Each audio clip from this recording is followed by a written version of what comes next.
वो मैंने देखा कि हर साल उसका फ़ोकस टेक्नोलॉजी का बजट पे अधिकतर होता है और उसका इम्पैक्ट भी देखने को मिला कि we have had record production year after year और ये हमने देखा कि पिछले 2 साल जब पैंडेमिक का पीरियड था, तो हमारे देश में agriculture was A star of the entire economy. आपने देखा कि लगातार उसकी प्रोडक्शन बढ़ती रही है। तो मुझे लगता है कि प्रोडक्शन एस्पेक्ट में हमें ज़्यादा जो फ़ोकस करने का जो ध्यान है, वो तो रेगुलर जो है, वो तो होना ही चाहिए। हुँ। बट मोर इम्पोर्टेंटली किसान को उसका इनकम कैसे मिले, उसका वेलफेयर कैसे अश्योर हो, ये बहुत इम्पोर्टेंट है। इसलिए भी इम्पोर्टेंट है क्योंकि देखते हैं जब शुगर मिल्स को तो सरकार कहती है कि आपका एक मिनिमम सेल प्राइस फिक्स कर दिया गया है, ₹31 प्रति किलो से नीचे शुगर मिल्स को प्राइस जो उससे कम नहीं मिलेगा। यही तो बात किसान कह रहे हैं कि उनको अपनी प्रोड्यूस के लिए मिलना चाहिए। हुँ। क्या कारण है कि शुगर इंडस्ट्री को तो आपने प्रोटेक्ट कर लिया, उनके तो आप प्रॉफिट इंश्योर करते हो या उनकी इकोनॉमी को आप इंश्योर करते हो, प्रोटेक्ट करते हो। लेकिन किसानों के लिए जो कि हम देख रहे हैं अभी किसानों ने बैंगन फेंका है सड़कों पर, किसानों ने टमाटर फेंके हैं, किसानों ने लहसुन फेंका है, कोई भी क्रॉप ले लीजिए किसान फेंकते आ रहे हैं। और क्यों हम इंडस्ट्री को प्रोटेक्ट करने के लिए हर एक चीज का हम उसका जवाब ढूंढ लेते हैं, लेकिन एग्रीकल्चर को हम क्यों नहीं प्रोटेक्ट करते आ रहे हैं। मुझे लगता है कि ये क्योंकि मैंने कहा कि इलेक्शन से पहले का बजट है, तो होपफुली सरकार को अब शायद इस पे जागरूक हो कि भाई इस पे ध्यान देने की जरूरत है। एंड आई एक्सपेक्ट कि भाई कुछ ना कुछ इस पे किया जाए कि जब आप इंडस्ट्री को बचा सकते हैं, इंडस्ट्री को मिनिमम सेल प्राइस दे सकते हैं, वही गारंटेड प्राइस आप एग्रीकल्चर को क्यों नहीं दे सकते।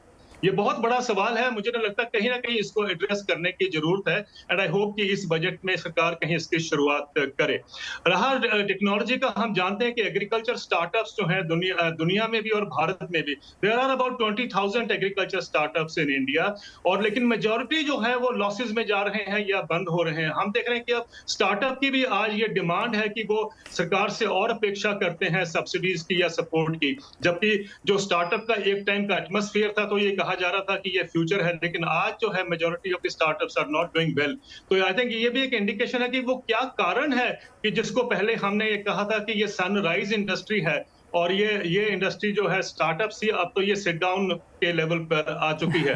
आई think there are lots of area जिसको एड्रेस करने की जरूरत है, लेकिन ये नहीं कि हम उसी को और बढ़ावा दें। You know, more of the same is not the answer. Answer ये है कि जब किसान की इनकम बढ़ती है, तो उसमें प्राइवेट इन्वेस्टमेंट का स्कोप बढ़ता है। जी। प्राइवेट में का जब स्कोप बढ़ता है, किसान जानता है कि मुझे टेक्नोलॉजी की जरूरत है, वो उसका उपयोग करेगा। चाहे वो एनवायरमेंटल की बचाने के लिए प्रोटेक्शन की टेक्नोलॉजी हो, या चाहे जो हम जिस तरीके से आजकल की technology towards artificial intelligence and so on, जिस तरह वो बढ़ रही है। हुँ। मेरा मतलब कहना है कि let us leave it to farmers, but more important is to assure his income, which I think has been and a bane for last at least 75 years. Well absolutely, तो काफ़ी कुछ है यहाँ पर करने की ज़रूरत है और इवन एज प्राइवेट फंडिंग आ रही है, नए स्टार्टअप्स भी हैं, लेकिन जैसे कहा गया कि बहुत ज़्यादा प्रॉफिट या बहुत ज़्यादा सक्सेस उनको वहाँ पर मिलती हुई नज़र नहीं आई।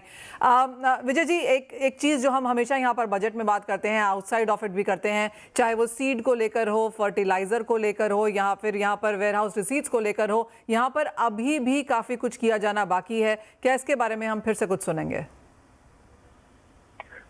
देखिए, एक बात तो हमें माननी पड़ेगी कि जिस तरह से अभी तक एग्रीकल्चर चल रहा है, इसका बहुत बड़ा कोई फ्यूचर नहीं है। क्योंकि इस बात को हमें समझना होगा कि कंज्यूमर के पास चॉइसेस हैं, इंडस्ट्री के पास चॉइसेस हैं। ये कहना कि सिर्फ किसान को हम आइसोलेटेड में देखें, किसान की पॉलिसी बन जाए और कंज्यूमर और इंडस्ट्री की बातों को ध्यान में ना रखा जाए, तो they will migrate to imported crops और इंपोर्टेड रॉ मटेरियल। हम दुनिया में आइसोलेशन में काम नहीं कर सकते, ये बात हमें समझ में आनी चाहिए, चाहे कितना ही पॉलिटिकल सेंसिटिव मैटर। अब रही बात कि करना क्या है, देखिए सबसे पहले जो हमारी प्रोडक्टिविटी है, हमें उसकी बेंचमार्किंग करनी होगी। ये बात सही है कि किसान को रेट नहीं मिल रहा, जो भी है, अल्टीमेटली जो बायर है उसके पास इंटरनेशनल मार्केट से इंपोर्ट करने का भी चॉइस है। जब भी हम एमएसपी बढ़ाते हैं, साथ ही साथ हमें कस्टम ड्यूटी बढ़ानी होगी। अगर हम वो नहीं कर सकते बिकॉज ऑफ WTO, तो किसानों